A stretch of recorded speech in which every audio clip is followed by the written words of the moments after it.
Hello learners. तो आज का हमारा टॉपिक है कि जो वॉर था 1857 का, जिसे सिपॉय म्यूटिनी के नाम से भी जाना जाता है, तो उसके बेसिक रीज़न क्या थे। उसके बेसिक रीज़न 3 रीज़न्स थे।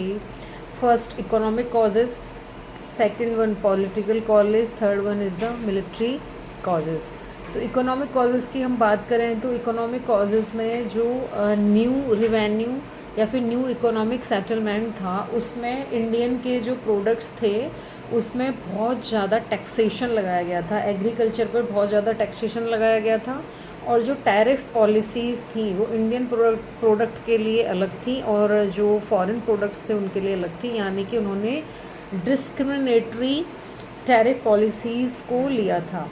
And so two were the basic reason. One is the political reason. तो पॉलिटिकल रीज़न ये था कि जो ब्रिटिशर्स थे उन्होंने बहुत ज़्यादा जो सोशियो और इकोनॉमिक और पॉलिटिकल जो उनका सोशल रिलीजन बेसिकली जो उनका रीज़न था उसमें इंटरफेयर करना शुरू कर दिया था।